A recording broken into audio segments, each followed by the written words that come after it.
the words that you have spoken, and it made me quite humble. So thank you very much for those very nice words. Ladies and gentlemen, today I'm going to talk to you about leadership. At the end of the 10 minutes, you will have a graph on the key components in the competencies and the attributes that make up a good leader. But before that, stand up. Come on, stand up. Sit down. Stand up. Sit down. Now, before you can lead, you have to be able to be led. And you have just proven to me that you can be led. Let's look back to very basic child life. And we'll go from where we first started to find out the attributes of a leader. We were lucky to look at our mother, our father, our grandfather, our grandmother, our friends around us. Let's go back one little step more. Let's go into the schoolyard. In the schoolyard, there are three distinct groups. There's the school captain, the person who's the captain of the soccer team, the head of the debating team. Then there is a group of people in the middle that just don't do too much. Then there's that other person, and he's in English and in Australian called the thug. All he wants to do is go the biff. So we go from the captain to the followers to the thug. The captain, through his part of leadership, through his knowledge that he's picked up through his family groups, is able to encourage you to go onto his team. They're the strong people. The thug, he preys on the not so strong people. But they are different styles of leadership. So this is where one of the main, and I'll say it again, the main things of leadership is courage. But courage is divided into two things: moral courage and physical courage. Physical courage, to be able to stand there and to do your job to the best of your ability. To move forward, to encourage others. And the moral courage to stand up and say, no, that is wrong. That needs to be addressed. So courage is divided into two: moral and physical. Initiatives. Being able to look out of the box and think of better ways to be able to do things within, in my case, the military after 25 years, but we'll take that out of one step further and put it into your business. So you look at better ways of doing things. Being able to innovate new activities or new ways of doing a simple task. You need to have respect. You need to have respect again for two things: respect for yourself and respect for the people that you work with. It's quite interesting when we look at respect, actually, because today we're talking about discipline. To gain respect, you have to be able to instill discipline. Again, two things with discipline: collective discipline. I've showed you what that is by asking you to stand up, and you did what I asked. I imposed discipline on you. And self-discipline. As one of the tabletop speakers rightly said, he gets out of bed in the morning, he brushes his teeth. He has breakfast, he brushes his teeth. He's got himself into a routine. He has got self-discipline. He puts his helmet on when he rides his motorbike. He's not doing it because the police are going to stop me. He's doing it because he's got the self-discipline.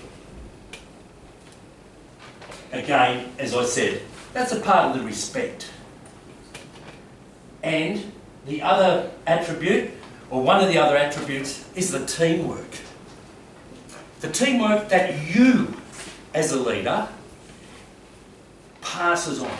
Get in and be part of the team, and then step back and allow the team to be able to do the work that you are leading them to do. I'll just say that again. Get the team, get into the team, develop them to be able to get them, and then stand back and let them get on with the work. You monitor it, but you need to be involved. But you don't need to be over-involved. So there's some of the, we'll look at the ethos, the core values of leadership. And we're looking at courage, initiative, respect and teamwork. We'll also have a look at some competencies. Competencies that a leader requires to be able to get on and be able to lead.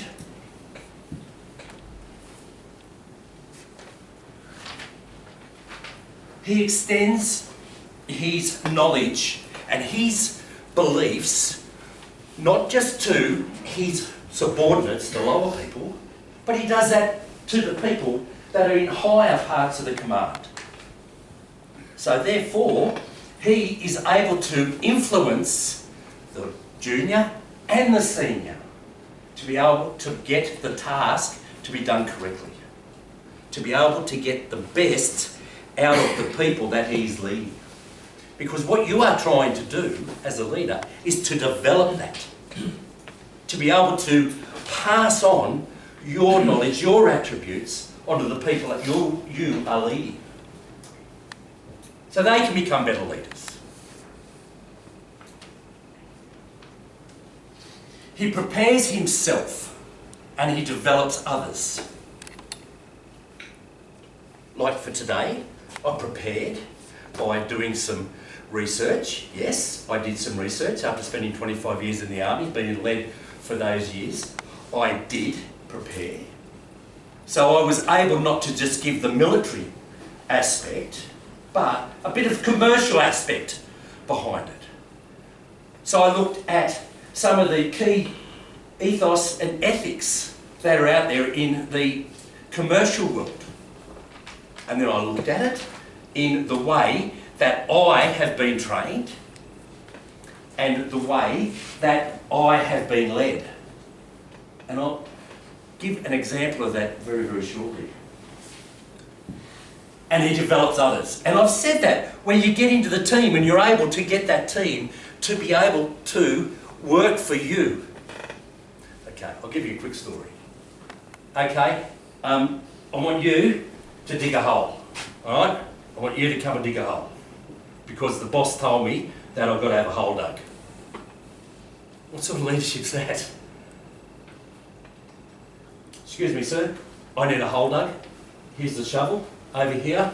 This is how I want it done. Thank you very much. I'll be back in 5 minutes. You have got him to dig the hole, not the boss told me to. That is the leader.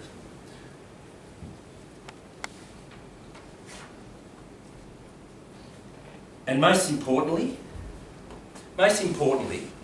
he gets results. When you, especially in construction, you start off with the plan, you start off with how's the best way that I'm going to develop the team to be able to move to achieve the result that I want. So you come up with a strategy, you come up with a plan. You then implement that plan and you've got checks and balances along the way to make sure that you're going to reach these goals.